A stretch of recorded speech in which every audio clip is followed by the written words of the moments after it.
బైరెడ్డి సిద్ధార్థ రెడ్డి ఒక ఎలిగేషన్ చేశాడు. ఈ బైరెడ్డి సిద్ధార్థ రెడ్డి దగ్గర నేను గమనించింది ఏంటంటే ఇతను ఒక మిమిక్రీ ఆర్టిస్ట్ అంటాడు. ఇతను మాట్లాడే ఏ మాటకి ఆధారం ఉండదు, ఇతను చేసే ఏ విమర్శకి శాంటిటీ ఉండదు. ఏం చేశాడండి?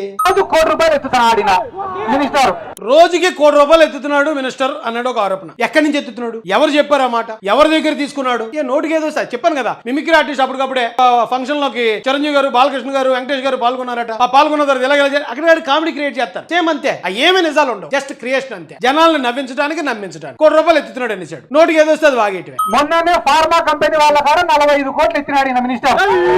ఫార్మా కంపెనీ వాళ్ళ దగ్గర 45 కోట్లు అంతే అన్నాడు. ఏ ఫార్మా కంపెనీ చెప్పలేదు 45 కోట్లు నీకు ఇచ్చినట్టు. ఏ ఆధారం ఉంది? ఎవరు వచ్చి ఎలిగేషన్ చేశారు? లేకపోతే అమౌంట్ ఎలా ట్రాన్సాక్షన్ జరిగింది? క్యాష్ రూపంలో జరిగిందా? చెక్ ఇచ్చారా? లేకపోతే మినిస్టర్ గారు వెళ్ళాలి ఏమన్నా బెదిరించారా? బెదిరించినందుకు వాళ్ళు ఏమి ఉండవండి. జస్ట్ చెప్పాను కదా, అప్పుడు చిరంజీవి గారు, బాలకృష్ణ గారు వెళ్ళారట, వాళ్ళిద్దరు ఏనికి ఎక్కారట అన్నట్టే ఉంటది. వేసాడు ఎంతో ఆరోపణ. ఇప్పుడు అతను 45 కోట్లు ఆరోపణ చేశాడు కదా, అదే ఆరోపణకు మళ్ళీ అతనే ఆన్సర్ ఇచ్చేస్తాడు. ఏం మాట్లాడతాడు ఏనండి అక్కడ? సిద్ధార్థ ఫాల్స్ ఎలిగేషన్స్ చేయొద్దు అని మాట్లాడుతున్నారు.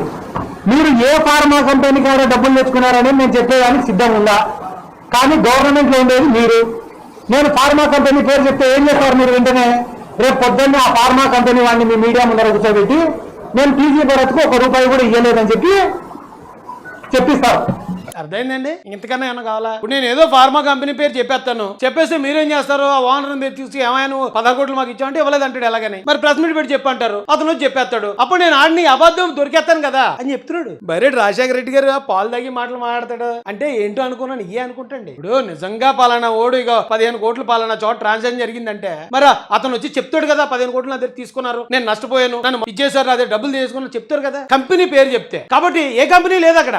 మనోడు ఓ మిమిక్రీ స్కిట్ ఒకటి క్రియేట్ చేశాడు. ఏదో ఫార్మా కంపెనీలు బొచ్చుడు ఉంటాయి, ఏదో ఫార్మా కంపెనీ అనేసాడు. మరి అప్పుడు మినిస్టర్ గారు వచ్చి ఆధారం చూపించారట. ఆధారం చూపించాలంటే ఎలా కుదురుతుందండి? మీరు అలాగ అడిగితే అలాగా మేము చేసే అన్ని పనికి మాలి తప్పుడు ఆరోపణలు కదా, దానికి ఆధారాలు ఎక్కడి నుంచి వస్తాయి? ఒకవేళ ఆధారం అని నేను ఏదో ఫార్మా కంపెనీ చెప్పాను అనుకో, మీరేం చేస్తారు? ఆయన బయట తీసుకొచ్చి నేను ఇవ్వలేదు కాబట్టి ఇవ్వలేదని చెప్పేస్తాడు. అప్పుడు నేను ఏదో అయిపోతాను కదా. ఏం చేస్తున్నారా మీరు? నాకు అర్థం కాదు. ఏ రాజకీయం ఇది? చీప్ గా అనిపించట్లేదా? ఏదన్నా ఒక మాట మీరు చూడండి, నేను ఒక 5-6 వేల వీడియోలు మాట్లాడిన ప్రతి దాంట్లో ఏదో ఎవిడెన్స్ లేకుండా ఏ ఒక్క రోజు నేను జగన్ మీద ఆరోపణ చేయలేదు. ఎంత లేకిగా ఒక మినిస్టర్ మీద